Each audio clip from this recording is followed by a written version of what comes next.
છેલ્લે આપણે બાયો-સાવર્ટના નિયમનો અભ્યાસ કર્યો. સૂક્ષ્મ વિદ્યુત પ્રવાહ ખંડને કારણે એનાથી r અંતરે ચુંબકીય ક્ષેત્ર. હવે આપણે એક વિદ્યુત પ્રવાહની રિંગ છે, એક લૂપ વર્તુળ જેમાંથી I જેટલો પ્રવાહ વહે છે અને લૂપને કારણે લૂપની અક્ષ પર x અંતરે ચુંબકીય ક્ષેત્ર કેટલું હોય એનો અભ્યાસ કરવાનો છે. અને આ સવાલ લાસ્ટ યર માર્ચ 2020 ની અંદર 3 ગુણમાં પૂછાયેલો છે કે વિદ્યુત પ્રવાહ ચાલિત વર્તુળાકાર પ્રવાહગાળાની અક્ષ પર ચુંબકીય ક્ષેત્ર મેળવો. તો આકૃતિમાં આ વિદ્યુત પ્રવાહ ધારિત એક વર્તુળાકાર ગાળો છે, એમાંથી I જેટલો પ્રવાહ વહે છે. એ લૂપની ત્રિજ્યા કેપિટલ R છે. લૂપનું કેન્દ્ર ઉગમ બિંદુ પર સંપાત થાય છે અને લૂપની અક્ષ x અક્ષ પર સંપાત થાય છે. એટલે જાણે કે લૂપ છે xy yz સમતલમાં છે અને એની અક્ષ છે તે x અક્ષ છે. હવે એના કેન્દ્રથી x અંતરે p બિંદુએ ચુંબકીય ક્ષેત્ર શોધવું છે બાયો-સાવર્ટના નિયમને આધારે. તો બાયો-સાવર્ટનો નિયમ સૂક્ષ્મ ખંડ માટે dB મૂલ્ય આપણે દર્શાવીએ તો μ0/4π I માનાંકમાં સદિશ dl ક્રોસ સદિશ r છેદમાં r ક્યુબ. અહીંયા સદિશ r છે એટલે અહીંયા r ક્યુબ છે. હવે બાયો-સાવર્ટનો નિયમ છે સૂક્ષ્મ ખંડ માટે છે. સૂક્ષ્મ ખંડને કારણે ચુંબકીય ક્ષેત્ર મેળવવા માટે, આખી રિંગને કારણે નથી. તો સૂક્ષ્મ ખંડનું મેળવીને પછી સંકલન કરવું પડશે. માની લો અહીંયા સૂક્ષ્મ ખંડ છે સદિશ dl, એમાંથી વહેતો પ્રવાહ I એટલે પ્રવાહ ખંડ કેટલો થશે IDL થશે. એની સાપેક્ષ r સ્થાન સદિશ ધરાવતું બિંદુ P છે. કેન્દ્રથી અંતર x છે, ત્રિજ્યા r છે અને સ્થાન સદિશ સ્મોલ r છે. તો આકૃતિની ભૂમિતિ પરથી આપણે કહી શકાય સ્મોલ r એટલે કર્ણ છે. તો r² બરાબર કેપિટલ R² પ્લસ x² થાય, જ્યારે જરૂર પડે ત્યાં લખી શકશું. અને બીજી મહત્વની વસ્તુ કે dl અને r લંબ છે. માની લો કે આ રિંગ છે, એના પર તમે અહીંયા સૂક્ષ્મ ખંડ વિચારો છો અને આ સ્થાન સદિશ r છે. સ્થાન સદિશ r આ રીતે છે. જો આ ખંડ છે અને આ સ્થાન સદિશ r છે, આમ જાય તો એમની વચ્ચેનો ખૂણો ઘટે, આમ જાય તો એમની વચ્ચેનો ખૂણો વધે, અહીંયા 90 રહે. પણ આમ ફરે ને તો ખૂણો 90 જ એટલે અંદર તરફ છે. તો dl અને r વચ્ચેનો ખૂણો 90 જ રહેશે. dl અને r વચ્ચેનો ખૂણો 90, બંને લંબ રૂપે જવાના છે કે સદિશ dl લંબ છે સદિશ r. તો એનું મૂલ્ય કેટલું હશે? ક્રોસ ગુણાકાર છે એટલે sin આવે, sin 91 થાય એટલે આ dl જ એનું મૂલ્ય ગણાશે. આ ખાસ યાદ રાખો. તો કિંમત મૂકી દઈએ dB μ0/4π I dl. જેવો અહીંયા r આવ્યો તો એક ઘાત ઓછો કરી નાખ્યો, r ને અહીંયા r ક્યુબ એટલે r² થઈ ગયો અને r² એટલે કેપિટલ R² પ્લસ x² આપણે જાણીએ છીએ. sin 91 થઈ ગયો, આટલું મળ્યું. હવે આને કારણે ચુંબકીય ક્ષેત્ર dB ધારો કે આ દિશામાં છે. જો આ ખંડ dl છે અને આ સ્થાન સદિશ r છે, તો ચુંબકીય ક્ષેત્ર dl અને r થી બનતા સમતલને લંબ રૂપે છે. આ રીતે છે, જે અક્ષ સાથે θ ખૂણો બનાવે છે. હકીકતમાં આકૃતિની ભૂમિતિ જોવા જાવ તો અહીંયા ખૂણો θ છે, આટલું 90 છે, પણ આ θ છે. જો આ θ હોય તો આ 90 - θ થાય, આ 90 - θ થાય તો આ θ થાય, આ θ થશે તો આ પાછું 90 - θ થશે, આ 90 - θ થાય એટલે આ θ થશે. બધા કોટી કોણ હોવાને કારણે ધારો કે આ ખૂણો 30 છે તો આ 60 છે, અને આ 60 છે માટે આ 30 છે, આ 30 છે માટે આ 60 છે, તેથી આ 30 છે. એટલે આ બે સરખા આવે θ. બરાબર. ત્રીજો θ અહીંયા આવશે અને આ 90 - θ 90 - θ આવશે. ઓકે. તો આ સદિશ dB છે. dl અને r થી બનતા સમતલને લંબ રૂપે. જો અહીંયા 3D ત્રિપરિમાણનો વિચાર કરવાનો રહેશે ત્યારે તમને ખ્યાલ આવી શકશે. આ dB ના બે ઘટક થશે, એક અક્ષની દિશામાં dBx ને એક લંબ રૂપે dB લંબ. આ લંબનું નિશાન છે. હવે અહીંયા જેવો ખંડ છે ને, બેઠો એવો ખંડ તમે અહીંયા વિચારો. વ્યાસાંત બિંદુઓ સામસામેના વ્યાસાંત બિંદુઓ એક સરખા ખંડને કારણે અહીંયા ચુંબકીય ક્ષેત્રનું મૂલ્ય એક સરખું આવશે. જેવો અહીંયા સદિશ dB છે એવો સદિશ dB અહીંયા પણ હશે. એના બે ઘટક થશે dBx અને dB લંબ. તો જે લંબ ઘટકો છે સમાન મૂલ્યના વ્યાસાંત બિંદુઓ, સામસામેના વ્યાસાંત બિંદુની કોઈ પણ જોડ માટે આ વસ્તુ શક્ય બનશે કે એના લંબ ઘટકો સમાન મૂલ્યના પરસ્પર વિરુદ્ધ દિશાના એકબીજાની અસર નાબૂદ કરી દેશે, જ્યારે અક્ષની દિશાના ઘટકો જ બાકી રહેશે. અને કોસ ઘટક હશે. જો આ સદિશ dB છે, અહીંયા ખૂણો θ છે, તો dBx એટલે શું કહેવાય? dB cos θ કહેવાય. આ dB લંબ એટલે dB sin θ થાય, એની અસર નાબૂદ થઈ. આવું ઘણી વાર આવી ગયું છે. પહેલા ચેપ્ટરમાં sin ઘટકો એકબીજાની અસર નાબૂદ કરશે, ખાલી cos ઘટકો x ઘટક બાકી રહેશે. એટલે ચુંબકીય ક્ષેત્રની દિશા સમગ્ર રિંગને કારણે ચુંબકીય ક્ષેત્રની દિશા નક્કી થઈ ગઈ કે x અક્ષ જ રહેશે, ખાલી મૂલ્ય મેળવવાનું રહ્યું. ઓકે, તો આનો બે ઘટકો છે dbના, dbx અક્ષની દિશામાં અને db લંબ. સામસામેના વ્યાસાંત ખંડોને કારણે લંબ ઘટકોની અસરકારકતા નાબૂદ થઈ એટલે x ઘટક બાકી રહેશે. તો હવે dbx એટલે શું થશે? તો કે db cos θ. તો cos θ ની કિંમત આપણે મેળવી દીધી.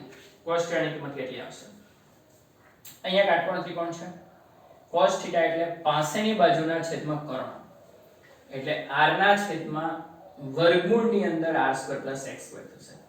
તો હવે db ના બે ઘટકોમાંથી dbx એટલે db cos θ થયું. તો આ db અને આ cos θ. જો કિંમતમાં શું આવશે? μ0 I dl 4π. અહીંયા આનો એક ઘાત છે ને અહીંયા અડધો ઘાત છે એટલે 3/2 ઘાત અહીંયા લખી દેવામાં આવે. 1 + ½ 3/2 ઘાત થઈ જાય. કુલ ચુંબકીય ક્ષેત્ર મેળવવું છે. આ એક ઘટકને કારણે અહીંયા ચુંબકીય ક્ષેત્ર મળી ગયું, પણ સમગ્ર રિંગને કારણે ચુંબકીય ક્ષેત્ર શોધવું છે. તો આ બધા જ ખંડોના ચુંબકીય ક્ષેત્રનો સરવાળો કરવો પડશે, સદિશ સરવાળો. સૂક્ષ્મનો સદિશ સરવાળો એટલે સંકલનમાં પરિણમશે. તો કુલ ચુંબકીય ક્ષેત્ર માટે સંકલન લેતા bx બરાબર સંકલન dbx. dbx ની કિંમત μ0 I r 4π r² + x² 3/2 અને સંકલનમાં ખાલી dl રહો. જો સંકલનમાં ખાલી dl છે, આ બધું અચળ છે, r અને x પણ અહીંયા ચલ છે.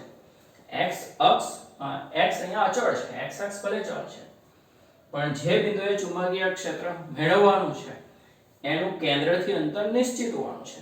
સંજ્ઞા x જોઈને મોટે ભાગે આપણને ચલ લાગે, પણ અહીંયા x ની એક જ કિંમત આવશે કે p બિંદુનો x એક જ હશે. એવા અસંખ્ય બિંદુઓના અસંખ્ય x મળશે. એવી રીતે x ચલ છે, પણ p બિંદુનો x એક જ હોવાનો એટલે x અચળ છે. આ તો અચળ છે જ, એટલે આ તમામ કિંમત અચળ છે સિવાય કે dl. ખંડ નાનો મોટો હોઈ શકે છે, એટલે ખંડ એક ચલ છે એટલે સંકલનમાં રહેશે, બાકીનું બહાર નીકળી ગયું. ચલો સંકલન dl. હકીકતમાં અહીંયા બંધ સંકલન છે વર્તુળાકાર માર્ગ પર. હવે બધા જ dl નો સરવાળો કરો એટલે શું બનશે? આ એક ખંડ, આ બીજો ખંડ, આ ત્રીજો ખંડ, બધા ખંડ ભેગા કરો એટલે વર્તુળનો પરિઘ બનશે. એટલે સંકલન dl એટલે 2π r આવશે. 2π 4π એટલે ઉડી ગયા, છેદમાં 2 બાકી રહેશે, અહીંયા r અને r² થઈ જશે. તો આ ખાસ મહત્વનું સૂત્ર ડાયરેક્ટલી યાદ રાખવું પડશે દાખલા માટે. μ0 I r² ના છેદમાં 2r² + x² નો 3/2 ઘાત થશે. હવે આ bx મૂલ્ય છે, એની દિશા તો નક્કી જ છે ને, આકૃતિ પ્રમાણે રિંગની અક્ષ એટલે કે અહીંયા x અક્ષની ધન દિશા. તો સદિશ b એટલે શું આવશે? bx I કેરેટ આવશે. એટલે અહીંયા તમે સદિશ b કરી દો તો અહીંયા I કેરેટ લખવાનું રહેશે. હવે આના ખાસ દિશા તરીકે કેન્દ્ર પર મેળવીએ તો અક્ષ પર તો x ગમે તેટલો હોઈ શકે, કેન્દ્ર માટે x0 આવશે. કારણ કે ઘણા દાખલામાં કેન્દ્ર પર મેળવવાનું વધારે આવે છે, એટલે શોર્ટકટ સૂત્ર મળી જાય. કેન્દ્ર માટે x બરાબર 0 મૂકી દો તો આ પદ નીકળી ગયું. તો r² નો 3/2 ઘાત એટલે r નો ઘન થશે. અહીંયા r નો વર્ગ છે એટલે છેદમાં એક r બાકી રહેશે. તો શું સૂત્ર આવશે? સદિશ b0 કે કેન્દ્ર પર છે એટલે μ0 I ના છેદમાં 2r થશે. તો કોઈ પણ રિંગ પ્રવાહ લૂપના કેન્દ્ર પર ચુંબકીય ક્ષેત્ર μ0 I ના છેદમાં 2r ને દિશા અક્ષ પર રહેશે. હવે અક્ષ પર આ બાજુ કે આ બાજુ એ તો પ્રવાહ કઈ દિશામાં વહે છે એના ઉપર આધાર રાખે છે. આ રિંગ છે, પ્રવાહ આ રીતે વહી રહ્યો છે એટલે આંગળીઓને અહીંયા પણ જમણા હાથે જ કામ લાગે છે કે રિંગમાંથી પ્રવાહ વહેતો હોય ત્યારે આંગળીઓને પ્રવાહની દિશામાં ઘુમાવો તો અંગૂઠો જે બાજુ જાય એ ચુંબકીય ક્ષેત્ર હોય. અહીંયા 3D નો વિચાર કરવાનો છે. આ રીતે છે, આ પાછળની સાઈડ છે ને આ ઉપસેલી આગળની સાઈડ થશે. તો આંગળીઓ પ્રવાહની દિશામાં ઘુમાવો તો અંગૂઠો આ બાજુ જાય છે. મતલબ માની લો કે આ રિંગ છે, જો એમાંથી વહેતો પ્રવાહ આમ છે તો આંગળીઓ આ રીતે ઘુમાવો તો એનું ચુંબકીય ક્ષેત્ર આ બાજુ આવશે. જો એમાંથી પ્રવાહ આમ વહેતો હોય તો આંગળી આમ ઘુમાવો, ચુંબકીય ક્ષેત્ર આમ આવશે. બંને સાઈડ એક સરખું મળશે. તો રિંગમાં જે પ્રવાહ વહે છે એ દિશામાં આંગળીઓને ઘુમાવો તો એનું ચુંબકીય ક્ષેત્ર અંગૂઠાની દિશામાં મળશે. રિંગ ભલે અહીંયા હોય, સમગ્ર અક્ષ પર ચુંબકીય ક્ષેત્ર અંગૂઠાની દિશામાં જ રહેશે. જે અહીંયા પણ જોઈ શકાય છે. એક રિંગ છે, એમાંથી I જેટલો પ્રવાહ વહે છે, આંગળીઓને પ્રવાહની દિશામાં ઘુમાવો તો અંગૂઠો ચુંબકીય ક્ષેત્ર બતાવે છે. તો અહીંથી ચુંબકીય ક્ષેત્ર રેખાઓ બહાર નીકળે છે, અહીંયા દાખલ થાય છે. આ ચુંબકીય ક્ષેત્ર રેખાઓ વળીને પછી અહીંયા આવી જતી હશે કારણ કે બંધ ગાળા રચે છે. એવું આગળ જઈ આના પછીના ચેપ્ટરમાં આપણે જોઈશું. તો રિંગમાંથી પ્રવાહ વહેતો હોય ત્યારે આંગળીઓ પ્રવાહની દિશામાં અને અંગૂઠો ચુંબકીય ક્ષેત્ર બતાવે છે. આગળ આપણે બાયો સાવર્ટના નિયમમાં તાર માટે જોયેલું કે તારમાંથી પ્રવાહ વહેતો હોય ત્યારે અંગૂઠો પ્રવાહની દિશામાં આંગળીઓ ચુંબકીય ક્ષેત્ર બતાવે છે. જો આ રીતે વહેતો હોય તો આ બાજુ બધે અંદર તરફ આવે અને આ બાજુ બધે બહાર તરફ આવશે. આમ તાર હોય ને આ દિશામાં પ્રવાહ વહેતો હોય તો આ બાજુ બધા અંદર તરફ ને આ બાજુ ચુંબકીય ક્ષેત્ર બહાર તરફ આવશે. તો આ બોર્ડની અંદર માર્ચ 2020 ની અંદર 3 ગુણમાં પ્રશ્ન પૂછાઈ ગયો છે. વિદ્યુત પ્રવાહધારી વર્તુળાકાર પ્રવાહગળાનું ચુંબક, એકદમ ટૂંકમાં વિદ્યુત પ્રવાહધારી રિંગની અક્ષ પર x અંતરે ચુંબકીય ક્ષેત્ર અથવા અક્ષ પર ચુંબકીય ક્ષેત્ર મેળવો, બધું એક જ ગણાશે. આકૃતિમાં રિંગ છે yz સમતલમાં મૂકેલી છે એટલે એની અક્ષ x અક્ષ છે. રિંગનું કેન્દ્ર ઉગમ બિંદુ પર સંપાત થાય છે અને અક્ષ x અક્ષ પર સંપાત થાય છે. કેન્દ્રથી x અંતરે p બિંદુએ ચુંબકીય ક્ષેત્ર શોધવાનું છે. રિંગની ત્રિજ્યા કેપિટલ R છે અને રિંગ પર એક સૂક્ષ્મ ખંડ લીધો સદિશ dl, એની સાપેક્ષ r સ્થાન સદિશ ધરાવતા p બિંદુએ આપણે ચુંબકીય ક્ષેત્ર જોઈએ છે. તો આ ખંડને કારણે p બિંદુએ ચુંબકીય ક્ષેત્ર નું મૂલ્ય બાયો સાવર્ટના નિયમને આધારે, બાયો સાવર્ટનો નિયમ છે સૂક્ષ્મ ખંડ માટે છે, આપણે સૂક્ષ્મ ખંડ લઈ લીધો μ0I/4π સદિશ dl ક્રોસ r (r3) મૂલ્યની હમણાં વાત કરવાની છે. હવે અહીંયા r² કેટલો થશે? સ્મોલ r² એટલે કેપિટલ R² પ્લસ x² થશે, એ જોઈ શકાય છે. ખાસ મહત્વનું ખંડ અને સ્થાન સદિશ r, કોઈ પણ ખંડ માટે સ્થાન સદિશ r લંબ રૂપે જ રહેશે એટલે એનો ક્રોસ ગુણાકાર dl r sin 91 એટલે r dl થશે. એટલે અહીંયા લખી દીધું.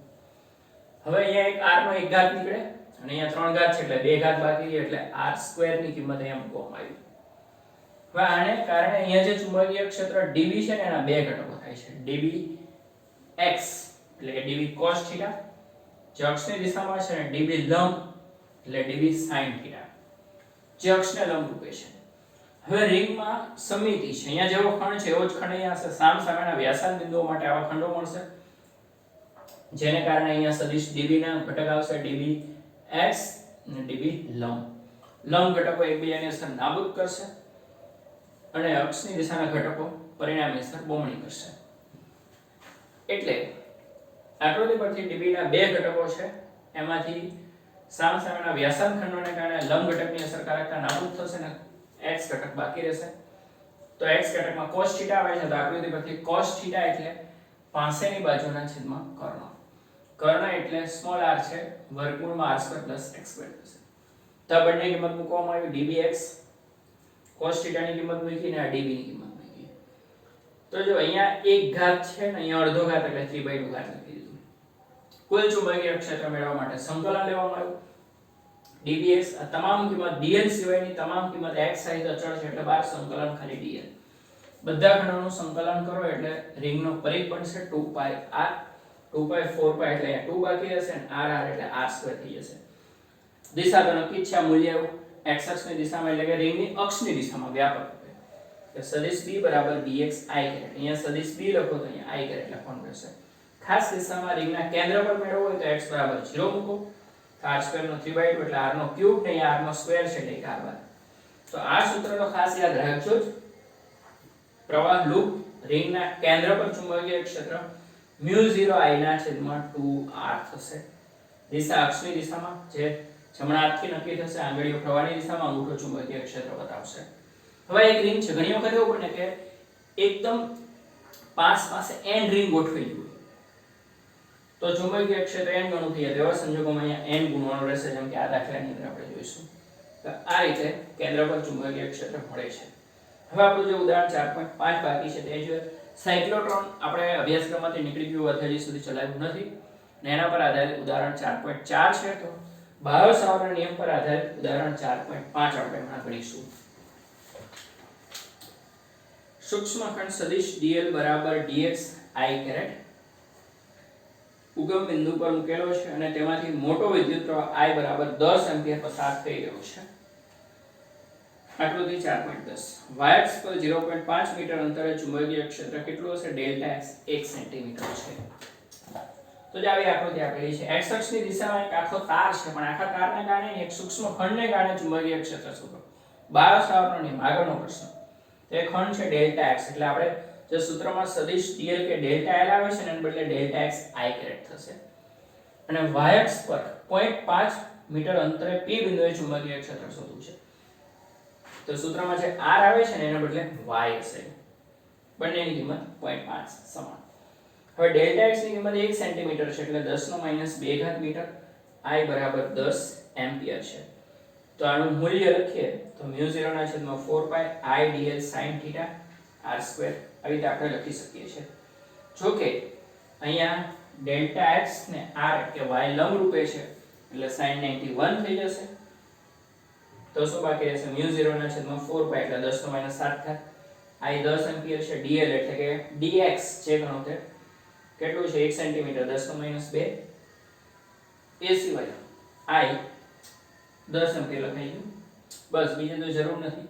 છેદમાં r2 આવશે તો આ μ0 ના છેદમાં 4 પાઈ થઈ ગયું i આ dl અને આ sin 91 અને છેદમાં r2 તો r 0.5 છે એનો વર્ગ 10 ભાગ્યા 0.5 કરો એટલે 20 થાય પાછા 0.5 કરો કરો એટલે 40 થશે 40 અને -7 ને -2 એટલે -9 ઘાત થશે તો 4 ગુણ્યા 10 નો -8 ઘાત ટેસ્લા થશે ચુંબકીય ક્ષેત્ર આને કારણે અહીંયા દિશા કઈ હશે જમણા હાથથી નક્કી કરી શકાય અંગૂઠો પ્રવાહની દિશામાં તો આંગળીઓ ચુંબકીય ક્ષેત્ર અહીં અંદર આવે ને અહીંયા બહાર તરફ આવે એટલે ડોટ વડે દર્શાવે છે જે હકીકતમાં z અક્ષ ની દિશા થશે તમે આને આધારે નક્કી કરી શકો ને સદિશ dl ક્રોસ સદિશ r સદિશ dl એટલે dx અથવા ડેલ્ટા x i કેરેટ અને સદિશ r એટલે y આમ છે તો y j કેરેટ છે i ક્રોસ j એટલે k થશે તો y delta x k caret એટલે ચુંબકીય ક્ષેત્રની દિશા z અક્ષની ધન દિશા થશે કારણ કે xy સમતલમાં બધું છે એટલે એને લંબ રૂપે આવે જો અહીંયા ખંડ છે એના બદલે ખંડ અહીંયા હોત તો z અક્ષની ઋણ દિશા હોત -k કેરેટ નો તો અહીંયા આ જે i j કેરેટ લખેલું છે એના બદલે -j આવે કારણ કે ઋણવાય દિશામાં આવે છે એટલે એનાથી કોઈ ફરક પડતો નથી તો ફરી એક વખત બાયો સાવરના નિયમના સૂત્રને આધારે મેળવીએ છીએ ડેલ્ટા l ને બદલે ડેલ્ટા x r ને બદલે y આ 0.5 છે આ 1 સેન્ટીમીટર એટલે 10 નો -2 છે જો કે અહીંયા r ની જરૂર નથી અહીંયા સ્ક્વેર કરતો એટલે ઉપરનો r તો ઉડી ગયો લંબ રૂપે છે એટલે sin 91 થઈ જશે તો μ0 ના છેદમાં 4 પાઈ એટલે 10 નો -7 i 10 એમ્પિયર છે dl 1 સેન્ટીમીટર sin 91 r2 0.5 નો વર્ગ એટલે 4 ગુણ્યા 10 નો -8 ને દિશા z અક્ષની ધન દિશા i ક્રોસ j બરાબર k થાય બે સદિશોનો સદિશ ગુણાકાર i cross j k caret એટલે ચુંબકીય ક્ષેત્ર z અક્ષની દિશામાં આને આધારે નક્કી કરો અંગૂઠો પ્રવાહની દિશામાં તો આંગળી અંદર તરફ અહીંયા ને આ બાજુ બહાર તરફ આવે ડોટ z અક્ષની ધન દિશા થશે હવે ઉદાહરણ 4.6 છે એમાં આકૃતિ આવે જગ્યા થોડી વધારે જોશે એટલે આપણે 4.7 જોઈએ 4.7 માં સિમ્પલ ગણતરી છે 10 સેન્ટીમીટર ત્રિજ્યા ધરાવતું અને ખૂબ પાસે રહેલા 100 આટા ધરાવતું એક ગૂંચળું કોઇલ ધ્યાનમાં લો જેમાંથી 1 એમ્પિયર વિદ્યુત પ્રવાહ પસાર થાય છે ગૂંચળાના કેન્દ્રમાં ચુંબકીય ક્ષેત્રનું મૂલ્ય કેટલું હશે જો r બરાબર 10 સેન્ટીમીટર છે એટલે 10 નો -1 મીટર આ 1 એમ્પિયર છે આટાઓની સંખ્યા 100 છે તો b μ0 i ના છેદમાં 2r કેન્દ્ર પર પણ અહીંયા n આટાઓ છે કોઇલ એટલે n વડે ગુણી દીધું 100 તો અહીંયા μ0 છે એટલે 4 પાઈ * 10 7 જો μ0 ના છેદમાં 4 પાઈ આવે તો 10 નો -7 એકલો μ0 આવે તો 4 પાઈ * 10 7 થાય જેમ કે રિંગના કેન્દ્ર પર આવે બાયો સાવરમાં છેદમાં 4 પાઈ એટલે ઉડી જાય ઓકે i 1 છે n 100 છે 2r 10 સેન્ટીમીટર એટલે 10 નો -1 મીટર છે 4 પાઈ ભાગ્યા 2 એટલે 2 પાઈ એટલે 2 ગુણ્યા 3.14 એટલે 6.28 -1 ઘાત અંશમાં જાય +1 થાય ને 2 તો છે એટલે +3 ઘાત -7 એટલે -4 બાકી રહેશે 6.28 10 નો -4 ટેસ્લા કઈ દિશામાં તો કે રિંગની અક્ષની દિશામાં આવશે કેન્દ્ર પર આટલું ચુંબકીય ક્ષેત્ર મળશે બરાબર ઓકે